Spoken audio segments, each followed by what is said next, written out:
What do you do when you feel unseen? What do you do when you are putting in the work, showing up, giving everything you have, but nobody seems to notice? Nobody's clapping, nobody's calling, nobody is opening the door that you've been knocking on. And eventually, that little voice starts to creep in. Is this even working? Am I really supposed to be doing this? That's one of the hardest battles we fight because sometimes the hardest part of building isn't the work itself. The hardest part is building when nobody's watching and there's no proof that any of your work even matters. But hear me on this, it does matter. Keep laying that brick.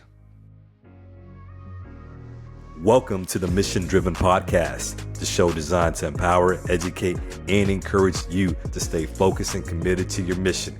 I'm your host, Dr. AC Cristales. Let's get ready to grow. Welcome back to Mission Driven. I'm Dr. AC Cristales, and this is part 3 of Brick by Brick. This episode is called Seen, and today we're laying down one of the most important bricks you will ever build, belief. Belief in yourself, especially when nobody else is in the room to believe in you first. I want to take you back to a conference I recently spoke at just a few weeks ago, the Texas Association of Secondary School Principals Summer Conference. I want to say my first session was pretty incredible. And even though I was speaking in the exhibit hall, the 30 chairs that were set up were completely taken. And so it was standing room only. And I knew people were listening. I knew people were engaged. And as a speaker, you feed off of that. You look at people's faces, you look at their expressions, you can tell when something connects. And so I could tell. I can tell when someone hears something that they needed to hear. And that day, I saw people tearing up as I shared my story. And even though, again, we weren't in an exhibit hall and it was noisy, I still felt that connection. And when I was done, I remember thinking, okay, this is why I do this. This is why I speak. See, I don't speak because I want people to say, man, AC, you're an amazing speaker. That's not the purpose. I speak because I want someone to walk away and say, man, I needed to hear that. Or, AC, you shared something that changed the way I think. And so I got that on day 1. But the next day, the next day happened. Day 2.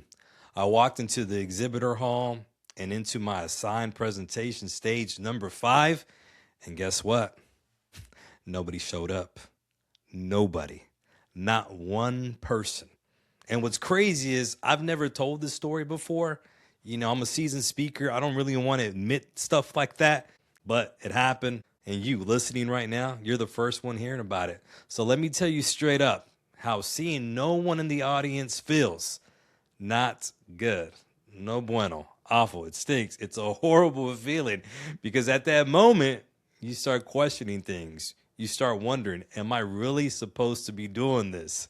Is this what I'm called to do? And if so, what happened? Why is there nobody here? Because the contrast was so obvious. One day you see people responding, you see people tearing up, you see the impact, you see the connection. And the next day, nothing. An empty room. But I believe that's where growth happens because we all have a choice. You can allow that moment to define you, or you can ask yourself, what can I learn from this? And that thought process comes from everything I've experienced because I've had enough moments in my life where things did not go the way I wanted them to. But I've learned something. One moment does not define the mission. Not at all. Here's the thing though. That empty room wasn't really what shook me. It disappointed me, but it didn't shake me.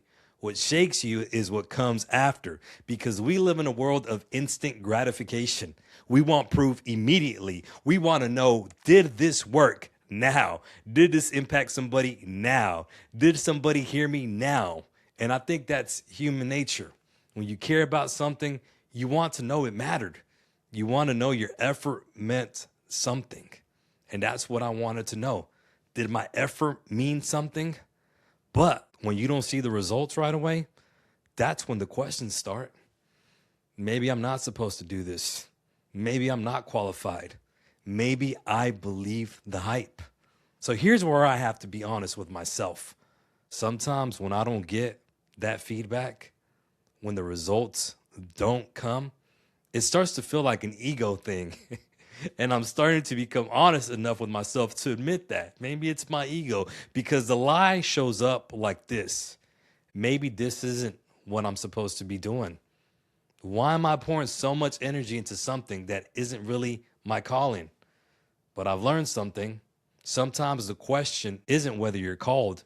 Sometimes the question is whether you're willing to keep building before the evidence shows up. Because belief isn't needed when everything is going your way. Belief is needed when the room is empty.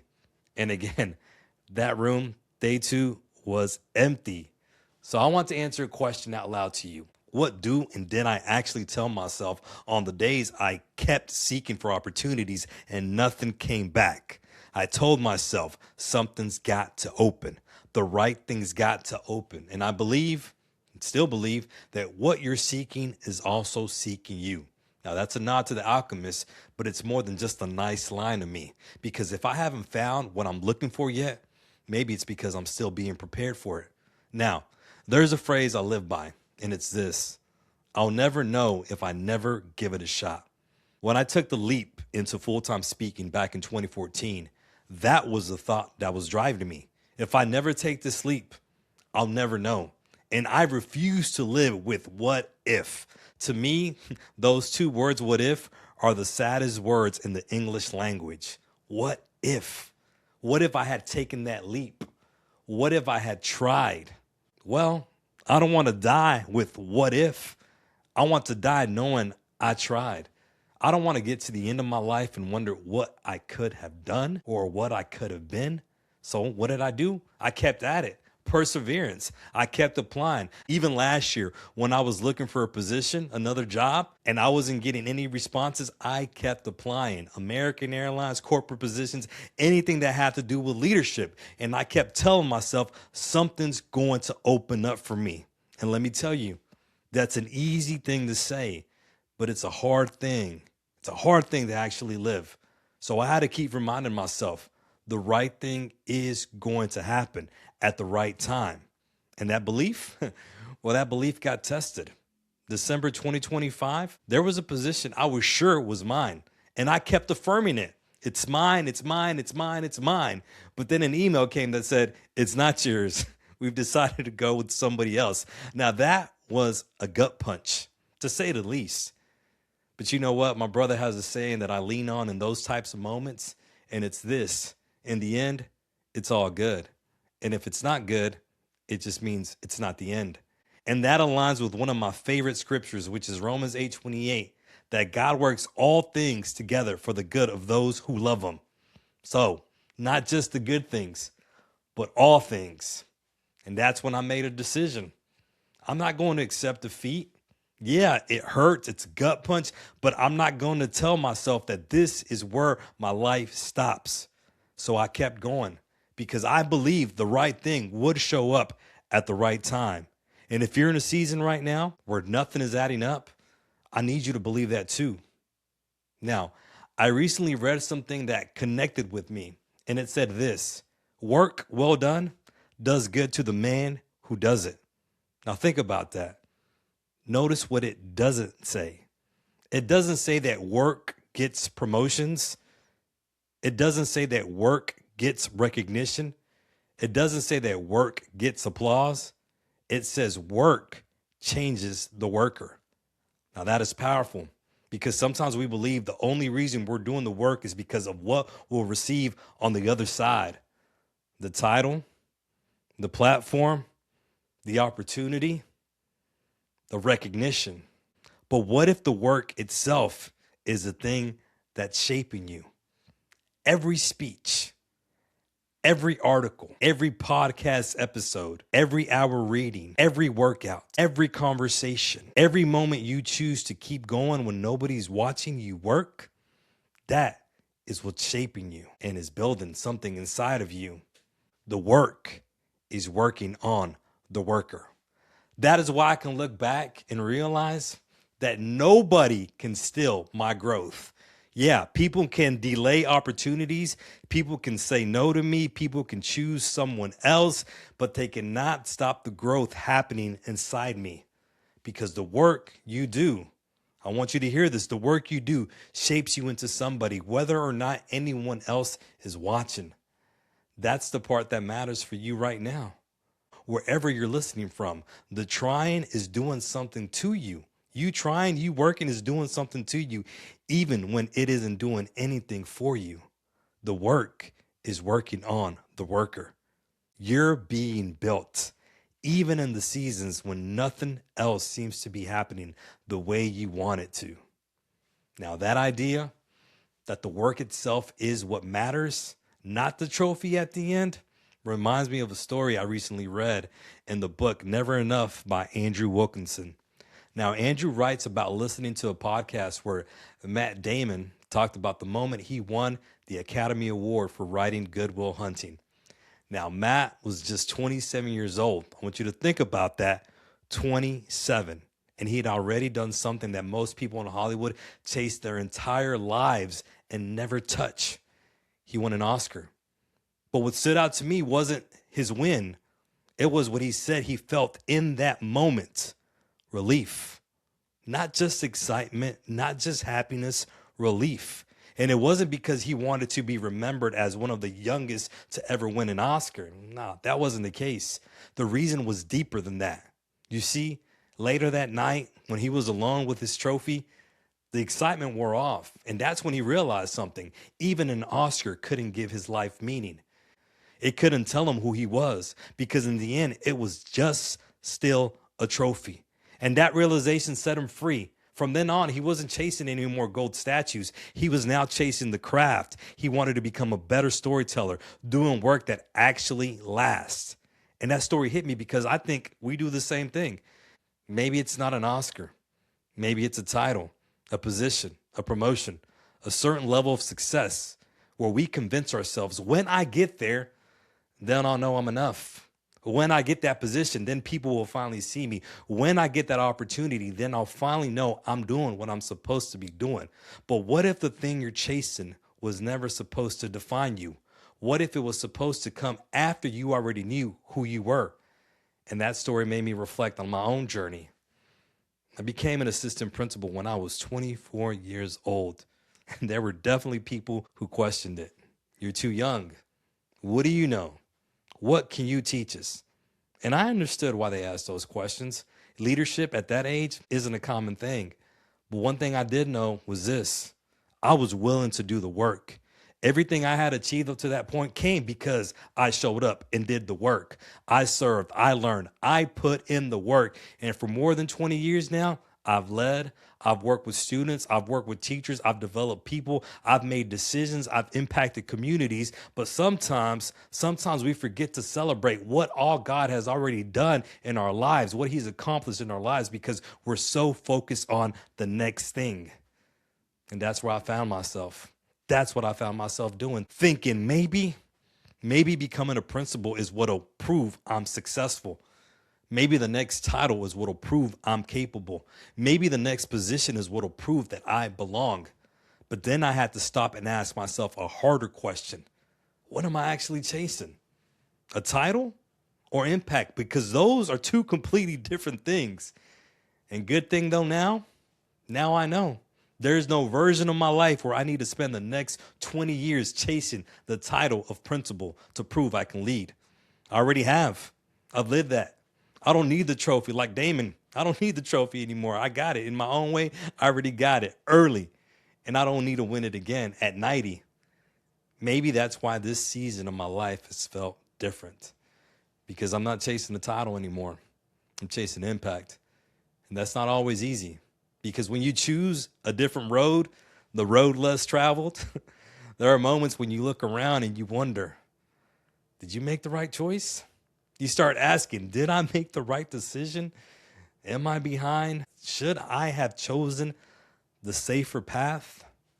And that's where belief has to come in, because belief doesn't mean you never have questions. Belief means you keep moving forward even when you don't have all the answers. Now, with regards to speaking, I'll be honest, I still battle if this is what I'm supposed to be doing. There are still moments where I wonder, why aren't more doors opening for me? I mean, come on, man. Why? Why aren't more opportunities coming for me? Am I really supposed to be doing this?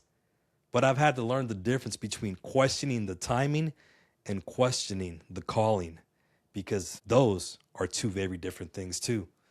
And I don't think those moments are always about ego either. It's not ego. It could be like, oh, you just know, you just want this position. It's not that. I think they're just honest prayers like, God, this is what you've called me to do.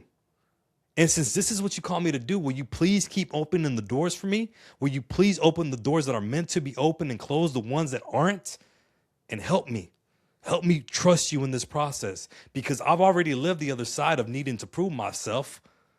24 years old, I led. So I already know I can lead. I already know I can serve. I already know I can make an impact. The question now isn't, can I do it?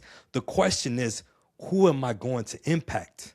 And that's a completely different question, because titles come, titles go, positions change, but impact, the lives you touch, the people you encourage, the difference you make, that's what lasts. So how do we stop needing everyone else's approval? How do we stop needing the room to confirm us? Here's what I've come to believe. When you don't find what you're seeking, when you don't get what you're asking for, and when the door you're knocking on doesn't open, that doesn't mean nothing is happening. Sometimes the greatest work is happening without you even knowing. There is work being done inside you. You're being prepared. You're being developed. You're being built. And it's easy to say that. I know, trust me, I know it's an easy thing to say. It sounds good, doesn't it? But it's a hard thing to live, because when you're in the waiting, it doesn't feel like preparation. It feels like rejection. When the email says no, it feels like failure. When the phone doesn't ring, it feels like nobody cares. When nobody notices, it feels like maybe you don't matter. But hear me, you don't need the title. You don't need the platform. You don't need the applause. You can still make an impact today. You can impact your family. You can impact your coworkers. You can impact the person standing next to you. You can bless someone's life right now.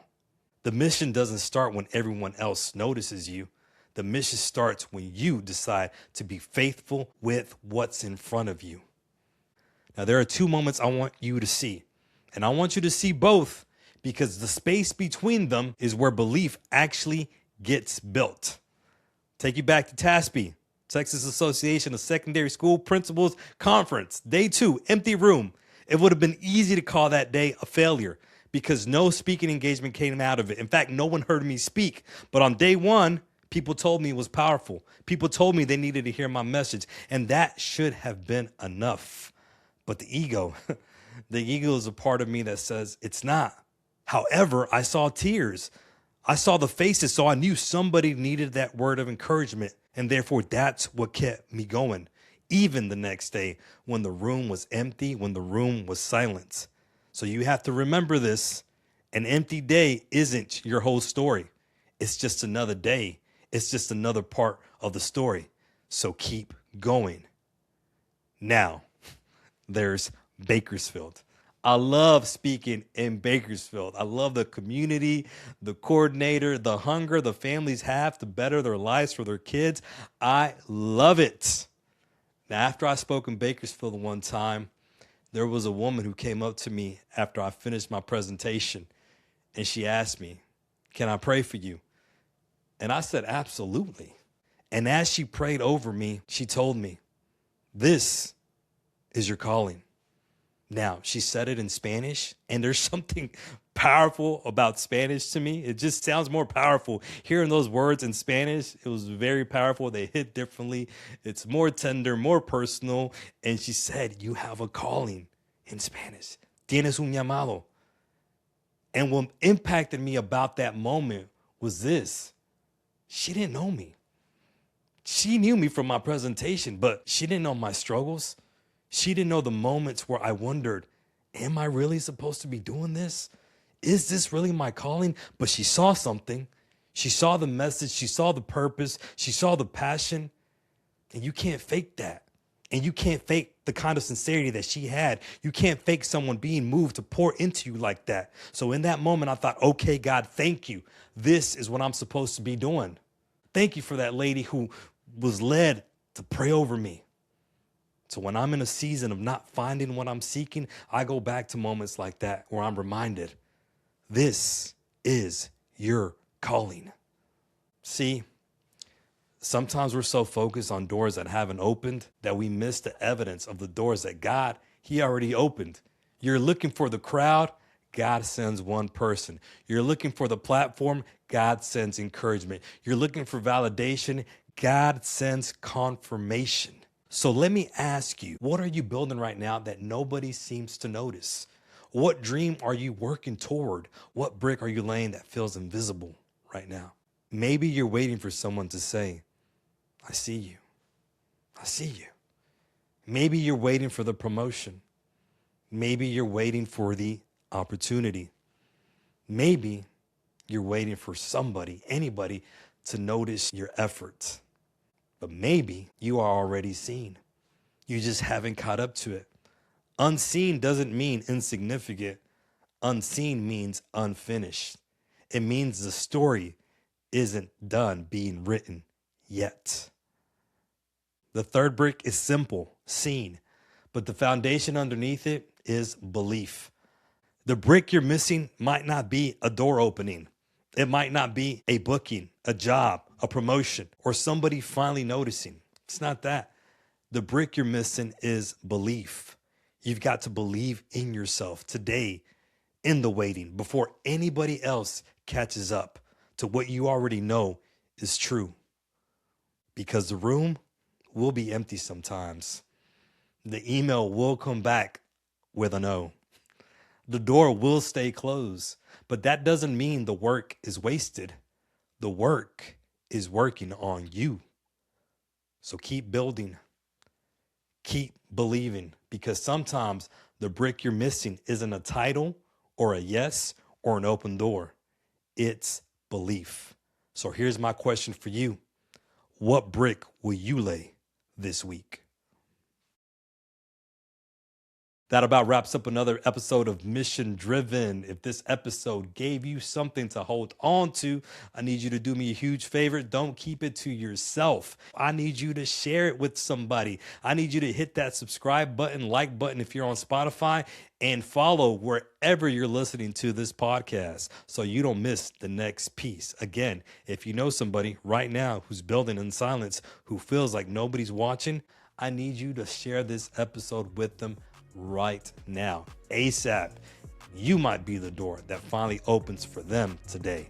I'm Dr. AC Cristales, and again, this is Mission Driven. I'll see you next time, and as always, I wish you nothing but faith, hope, love.